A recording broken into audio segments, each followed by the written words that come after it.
സ്വാഗതം ഒരിക്കൽ കൂടി. ഇന്നത്തെ നമ്മളുടെ ഉച്ചക്കത്തെ ആഹാരം എന്ന് വെച്ച് കഴിഞ്ഞാൽ നമ്മളുടെ എന്താണ് പറയുന്നത്, മത്തങ്ങ കറിയാണ്. മത്തങ്ങ എന്ന് പറയും. മത്തങ്ങയും പിന്നെ വെണ്ടയ്ക്ക മെഴുക്ക് പുരട്ടിയാണ്. വെണ്ടയ്ക്ക മെഴുക്ക് പുരട്ടി വേറെ രീതിയിലാണ് നമ്മൾ ചെയ്യുന്നത് കേട്ടോ. അപ്പോൾ നമ്മൾക്ക് അതിൻ്റെ കുക്കിങ്ങിലേക്ക് കടക്കാം. അതിനു മുമ്പ് നമ്മൾ കുക്ക് ചെയ്യുമ്പോൾ എപ്പോഴും ചെയ്യേണ്ട ഒരു കാര്യം എന്ന് വെച്ച് കഴിഞ്ഞാൽ അറിയാം, എപ്പോഴും ചെയ്യേണ്ട കാര്യങ്ങൾ നമ്മളുടെ കൈകൾ വൃത്തിയായിട്ട് കഴുകുക. പിന്നെ നമ്മളുടെ നഖം ഉണ്ടെങ്കിൽ നല്ലവണ്ണം വെട്ടി അത് ശുചിയാക്കിയതിന് ശേഷമേ എപ്പോഴും കുക്ക് ചെയ്യാവുള്ളൂ. കാര്യം നമ്മൾ ഫുഡ് ഉണ്ടാക്കി കൊടുക്കുന്നവരാണെങ്കിൽ എല്ലാവർക്കും പല പല അസുഖങ്ങളും കാര്യങ്ങളും. അപ്പോൾ നമ്മളെപ്പോഴും ഹൈജീനിക് ആകാനായിട്ട് നമ്മൾ ശ്രമിക്കുക. അതെപ്പോഴും വാഷ് ചെയ്തിട്ട് ശേഷമേ നമ്മൾ എപ്പോഴും ഇത് ചെയ്യാവുള്ളൂ. ഞാനെപ്പോഴും എന്താ വെച്ച് കഴിഞ്ഞാൽ നമ്മൾ കൈകൾ വാഷ് ചെയ്യുക നല്ല രീതിയിൽ. നഖങ്ങളൊക്കെ വെട്ടിയതിന് ശേഷമേ നമ്മളെപ്പോഴും കുക്ക് ചെയ്യാവുള്ളൂ കേട്ടോ. അപ്പോൾ നമ്മളെപ്പോഴും ശ്രദ്ധിക്കുക. അപ്പോൾ അതാദ്യം ശ്രദ്ധിച്ചിട്ട് വേണം നമ്മൾ കുക്ക് ചെയ്യാൻ. അപ്പോൾ നിങ്ങൾക്കെല്ലാവർക്കും എൻ്റെ ചാനൽ ഇഷ്ടമാണെങ്കിൽ സബ്സ്ക്രൈബ് ചെയ്യണം, നിങ്ങളുടെ കൂട്ടുകാർക്ക് ഷെയർ കൊടുക്കണം, കമൻറ്റ് ചെയ്യണം കേട്ടോ, മറക്കരുത്. അപ്പോൾ നമ്മൾക്ക് കുക്കിങ്ങിലേക്ക്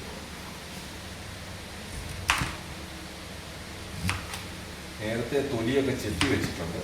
ഇപ്പോൾ ഈ വെണ്ടയ്ക്ക എന്ന് പറഞ്ഞാൽ മഞ്ഞ പൊടിക്കകത്ത് ഇട്ട് വെച്ചേക്കുകയാണ്. മഞ്ഞപ്പൊടിയുടെ വെള്ളമുണ്ട്, അതിനകത്ത് ഇട്ട് വെച്ചേക്കുകയാണ്. കുറച്ച് വിനാഗിരിയൊക്കെ ഒഴിച്ചിട്ട്, അതായത് ഇതിനകത്ത് പുഴുക്കളൊക്കെ ഉണ്ട്, ചത്തുപോകാൻ വേണ്ടി.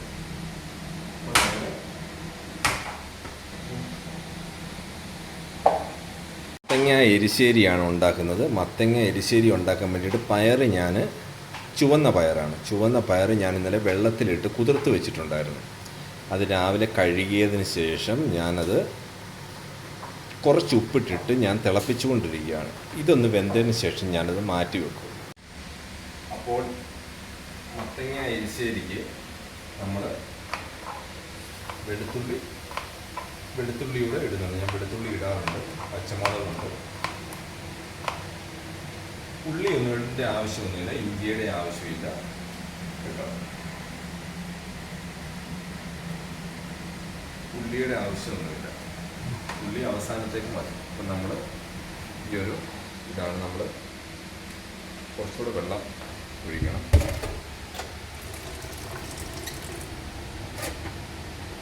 അപ്പോൾ ഇത് നമ്മൾ ഒഴിച്ചു. അതിന് ശേഷം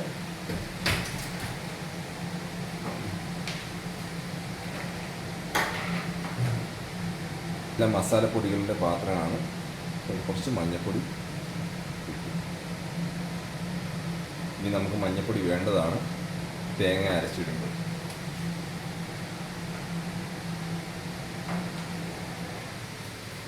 ഇത് നമ്മുടെ ഹിമാലയ സോൾട്ടിൻ്റെ കല്ലുണ്ടായിരുന്നു, അതിൻ്റെ വെള്ളമാണ്.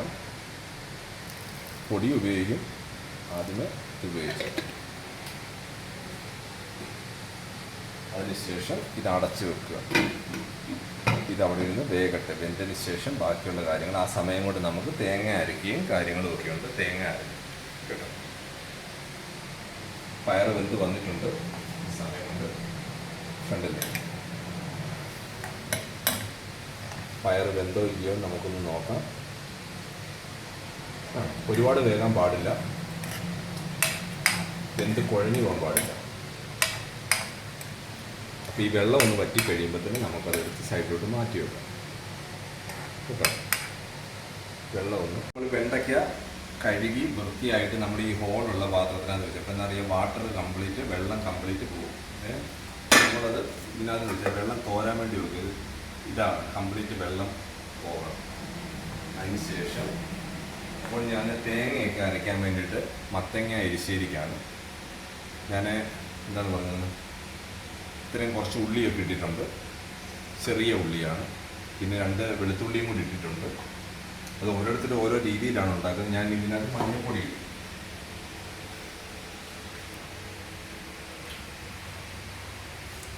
മഞ്ഞൾപ്പൊടി ഇട്ട്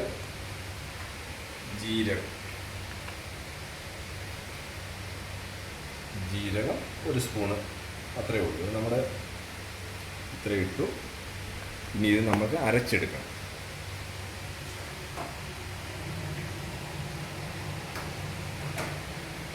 അപ്പോൾ നമ്മൾ കുറച്ച് വെള്ളം ചേർത്ത് നമുക്ക് അരച്ചെടുക്കാൻ പോവാം കേട്ടോ.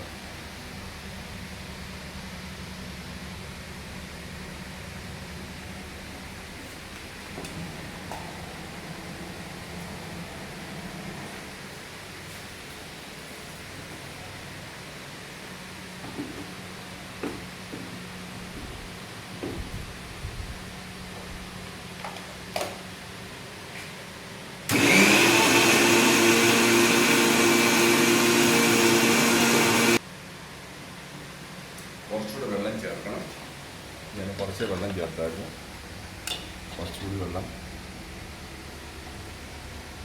പൈപ്പിലെ വെള്ളമാണ്, ഇവിടുത്തെ പൈപ്പിലെ വെള്ളം കുഴപ്പമില്ല, നല്ല ശുദ്ധമായ വെള്ളമാണ്. അതുകൊണ്ടാണ്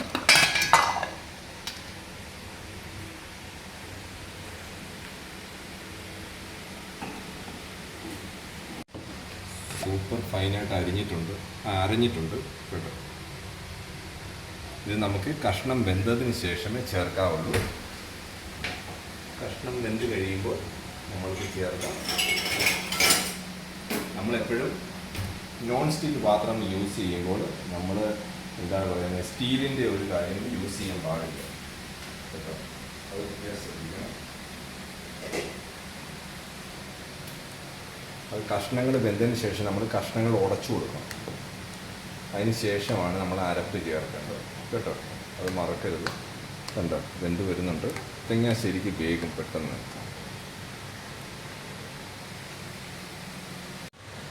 അപ്പോൾ നമ്മുടെ കഷ്ണങ്ങൾ വെന്ത് വരുന്നുണ്ട്. അപ്പോൾ നമ്മളറിയാം ചെറുതായിട്ട് പയർ ഇട്ട് കൊടുക്കുക.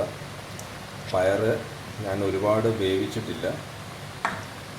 അതായത് നമ്മൾ പയർ വേവിക്കുമ്പം അങ്ങ് വെള്ളം പോലായി പോകാതിരിക്കാൻ നോക്കണം കേട്ടോ. ഇപ്പോഴേ ഇട്ട് കൊടുത്ത് ഒരുപാട് വെന്ത് കഴിഞ്ഞാൽ നമ്മൾ അവസാനമേ ഇട്ട് കൊടുക്കാവുള്ളൂ കേട്ടോ. അല്ലെങ്കിൽ എന്താ അറിയോ, ഈ പയർ ആകെപ്പാട് വെള്ളം പോലായിരിക്കും കണ്ടോ.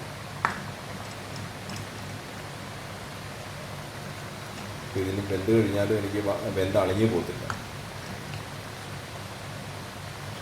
മത്തങ്ങ എരിശ്ശേരി എന്നാണ് ഇതിൻ്റെ പേര് കണ്ടോ. പയറിട്ട എരിശ്ശേരി.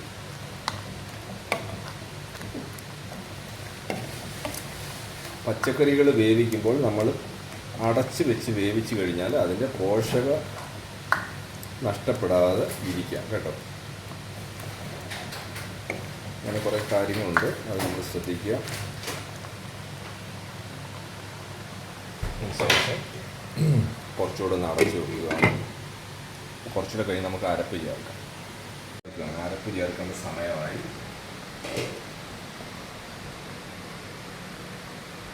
അരപ്പ് ചേർത്ത് തീ ഒന്ന് കുറച്ച് കൊടുക്കുക. തീ കുറച്ച് കൊടുക്കുന്നുണ്ട്. ഞാൻ അരപ്പ് ചേർത്ത് പാത്രം ഒന്നുകൂടൊന്ന് കഴുകിയതിന് ശേഷം ഞാനിന്ന് അരപ്പിൻ്റെ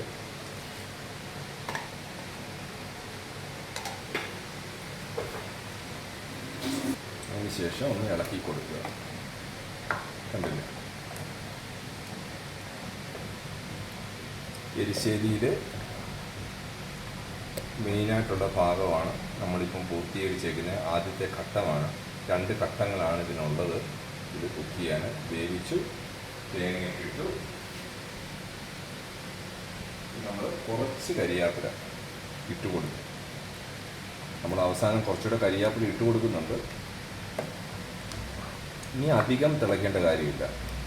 ഇനി ഒന്ന് ചൂടായി കഴിയുമ്പോൾ നമ്മൾ മാറ്റിയെടുക്കും.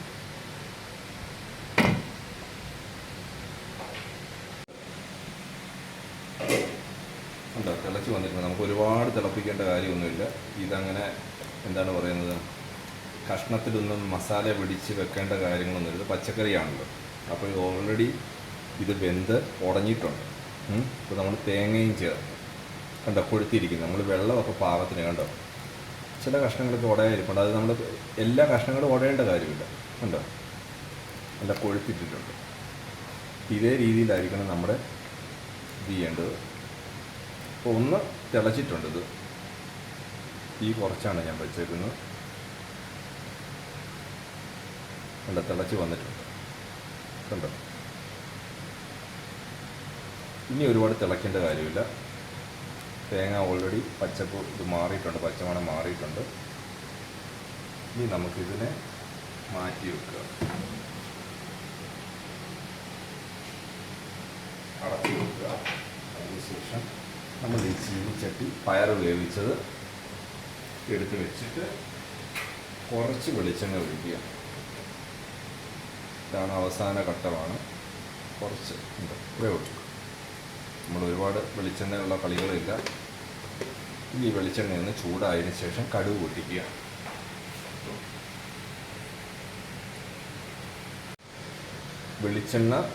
വെളിച്ചെണ്ണ ചൂടായി വന്നിട്ടുണ്ട്. അപ്പോൾ നമ്മൾ എന്താ അറിയുക ചെയ്യേണ്ടത്, കടുക് ഇട്ട് കൊടുക്കുക.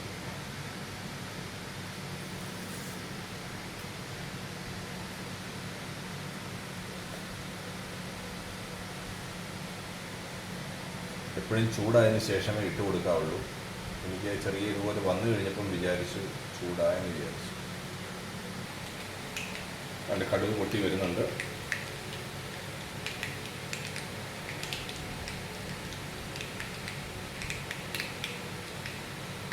ഈ നമ്മുടെ ചെറുതായിട്ട് അരിഞ്ഞു വെച്ചിരുന്ന ചെറിയ ഉള്ളി ചേർക്കുക. പിന്നെ നമ്മുടെ വറ്റൽമുളകുണ്ട്. ഇത് ഞാൻ വീട്ടിൽ നിന്ന് കൊണ്ടുവന്നതാണ്, അതുകൊണ്ടാണ് അത് കുറച്ച് കഴിഞ്ഞിട്ടിടാം, അല്ലെങ്കിൽ കറുത്ത് കിട്ടും.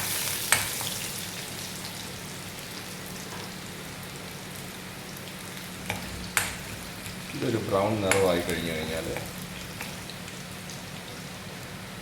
ഈ സൈഡൊക്കെ ഇങ്ങനെ കറുത്തതുപോലെ വരുന്നതെന്ന് വെച്ച് കഴിഞ്ഞാൽ പയർ വേവിച്ചതാണ്. ഞാൻ വാഷ് ചെയ്യാതാണ് ആ സെയിം പാത്രത്തിൽ തന്നെ കുക്ക് ചെയ്യുന്നത്, അതുകൊണ്ടാണ് അങ്ങനെ വന്നത്. പയറിൻ്റെ ഒരു നമ്മൾ ഒരേ കുക്കിങ് തന്നെ ആകുമ്പോഴേ അത് പിന്നീട് വാഷ് ചെയ്യേണ്ട ആവശ്യമില്ല. വറ്റൽമുളക് ഇട്ടു കണ്ടോ. വറ്റൽമുളക് ഇട്ടതിന് ശേഷം കുറച്ച് തേങ്ങ. ഇതാണ് ഇതിൻ്റെ മെയിനായിട്ടുള്ള എരിശ്ശേരിയിലെ മെയിൻ പരിപാടികളാണ്. തീ കുറച്ച് വെച്ച് വറുത്ത്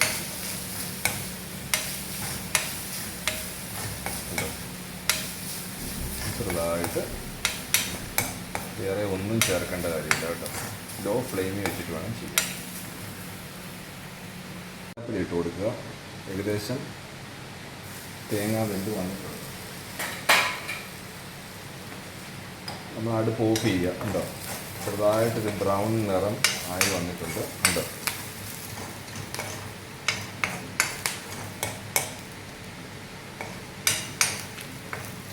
ഇതേപോലൊരു കളർ മാറിക്കഴിഞ്ഞതിന് ശേഷം വേണം നമ്മൾ കരിയാപ്പില ഇട്ട് കൊടുത്തു കഴിഞ്ഞാൽ ഒരുപാട് ഇതാണ്. സ്റ്റൗ അങ്ങ് ഓഫ് ചെയ്യും.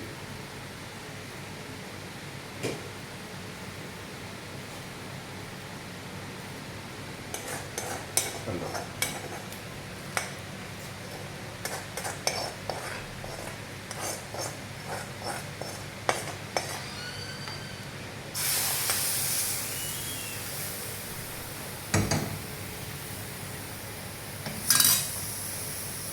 ഒന്ന് ഇളക്കി കൊടുക്കുക. കണ്ടോ, എരിശ്ശേരി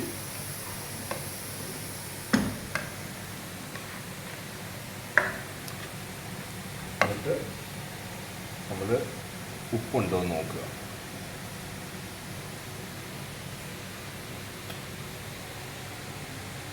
ഉപ്പുണ്ടോ എന്ന് നോക്കുക. ഇച്ചിരി ഉപ്പ് ഇടാറുണ്ട്.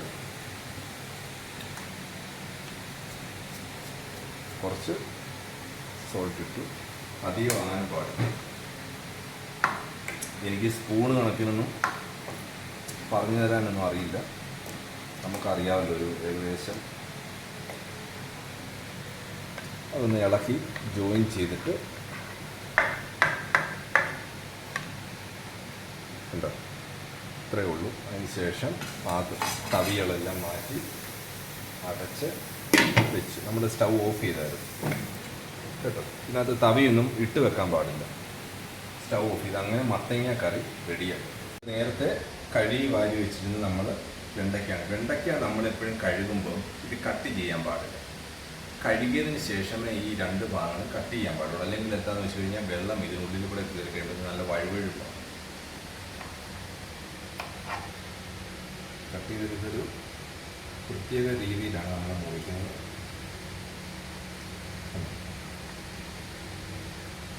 ഇത് 2-3 ഇതായിട്ട് കീറുക. ഒരു പ്രത്യേക തരത്തിലുള്ള ഇങ്ങനെയാണ് നമ്മൾ വെണ്ടയ്ക്ക ഫ്രൈ ചെയ്യാൻ പോകുന്നത്.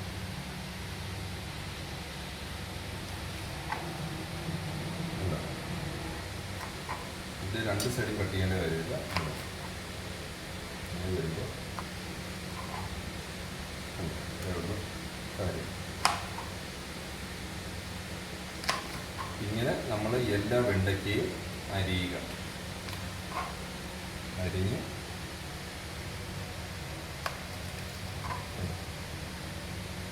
ഇതേ രീതിയിൽ നമ്മളെല്ലാ വെണ്ടയ്ക്ക എല്ലാം അരിഞ്ഞതിന് ശേഷം നമ്മൾക്ക് ഇപ്പോൾ നമ്മളുടെ വെണ്ടയ്ക്ക കട്ട് ചെയ്തിട്ടുണ്ട്. ഇതുപോലെ നല്ല രീതിയിൽ നീളത്തിൽ ഞാൻ ഫുള്ള് കട്ട് ചെയ്ത് കഴിഞ്ഞു, കണ്ടോ. അപ്പോൾ ഇനി നമ്മളിതിനെ മാരിനേറ്റ് ചെയ്യാൻ പോവുകയാണ് കേട്ടോ. അതിന് നമ്മൾ കുറച്ച് ഉപ്പിടുക. ഇത് ഹിമാലയൻ സോൾട്ടാണ് ഉപയോഗിക്കുന്നത്. അതിനുശേഷം കുറച്ച് മഞ്ഞൾപ്പൊടി, എല്ലാ കറികളും ചേർക്കുന്ന പോലെ തന്നെ മഞ്ഞൾപ്പൊടി ഇട്ടു. അതിനുശേഷം മുളക് പൊടി,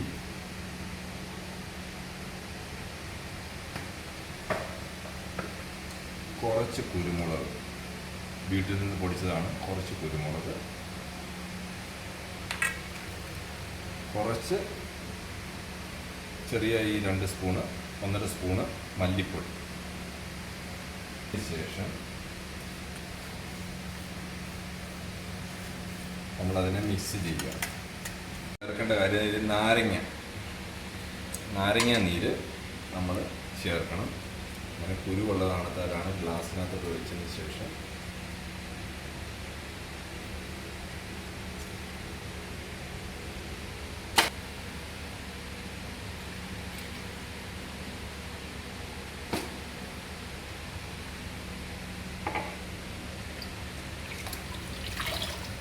നാരങ്ങ നീര് നമ്മൾ മിക്സ് ചെയ്ത് വെച്ചേക്കുന്ന മല്ലിപ്പൊടി മുളക് പൊടിക്കകത്തിട്ട് ഒന്ന് അരിച്ചെടുക്കുക. കണ്ടോ.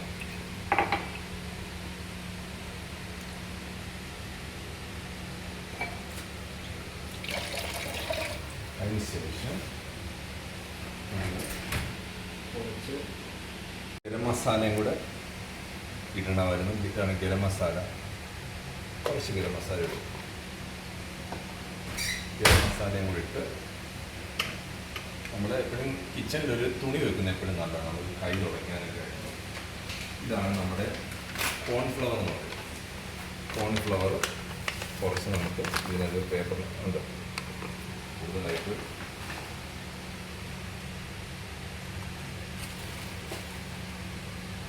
പേപ്പറിനകത്ത് തന്നെയാണ് ഞാൻ വാങ്ങിച്ചു വെച്ചത്. അത് ശരിക്കും മിക്സ് ചെയ്തില്ല, കണ്ടോ. ഇനി അത് നമ്മളൊന്ന്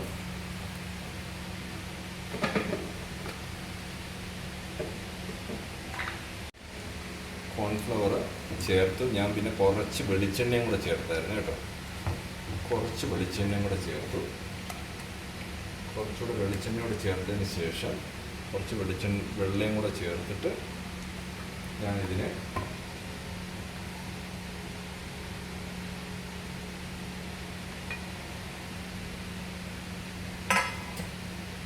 പതിയെ മിക്സ് ചെയ്യുക. ഇത് ഒടിഞ്ഞു പോകരുത് കേട്ടോ.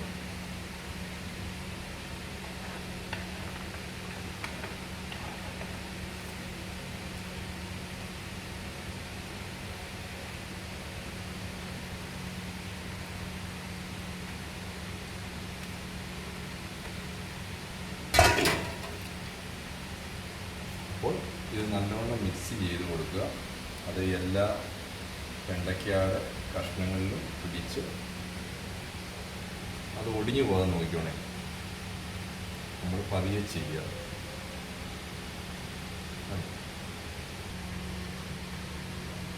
അതിന് ശേഷം നമ്മൾ ഇത് കുറച്ച് സമയം മസാലയൊക്കെ ഒന്ന് പിടിക്കാൻ വേണ്ടിയിട്ട് ഇതൊന്ന് കുറച്ചുകൂടെ ഉപ്പ് കുറവാണെന്ന് തോന്നുന്നു. ഒന്ന് ഹിമാലയൻ സോൾട്ടാണ് കേട്ടോ. അതാണ് പിങ്ക് സോൾട്ട് എന്ന് പറയും, പിങ്ക് സോൾട്ട്.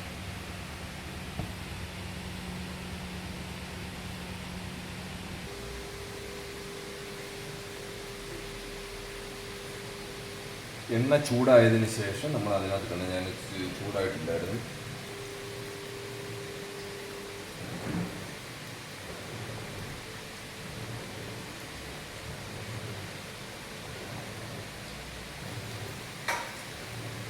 നമ്മളൊരു അരമണിക്കൂർ മാരിനേറ്റ് ചെയ്തായിരുന്നു. അതിന് ശേഷമാണ് നമ്മൾ ഈ എണ്ണയ്ക്കകത്തണ്ടിട്ട് അപ്പോൾ അതിനകത്ത് ഫ്രൈ ചെയ്തെടുക്കണം കുറച്ച്.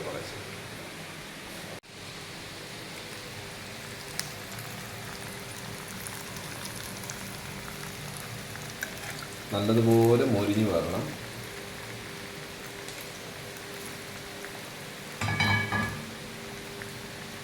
നമ്മളെപ്പോഴും ഇളക്കിക്കൊണ്ടിരിക്കാൻ പാടില്ല. ഒന്ന് ഫ്രൈ ആയി കഴിഞ്ഞ് കഴിഞ്ഞാൽ പിന്നെ നമുക്കൊന്ന് മിക്സ് ചെയ്താൽ കുഴപ്പമില്ല, അല്ലെങ്കിൽ എന്താണെന്ന് ഒടിഞ്ഞു പോകും.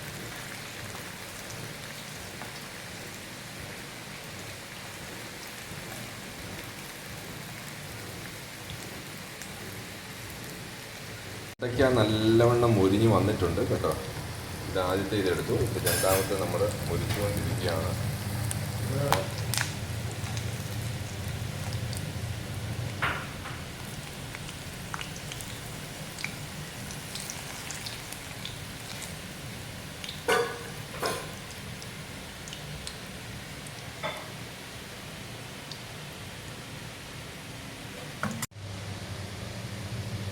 ഇപ്പോൾ ഉച്ചയ്ക്ക് ചോറ് കഴിക്കാൻ പോവാണ്. ഇത് ഇന്നലത്തെയാണ് കേട്ടോ.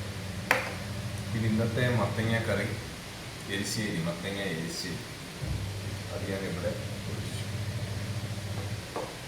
പിന്നെ നമ്മളുടെ വെണ്ടയ്ക്ക വറുത്തതാണ് കേട്ടോ, അത് ഞാൻ ഒഴിച്ചു.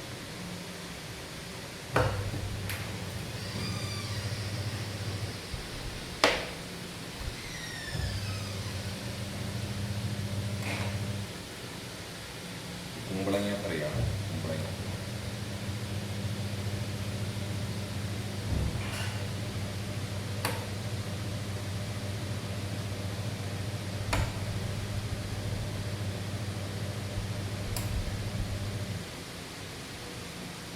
ഇത്രയാണ് ഊണ്.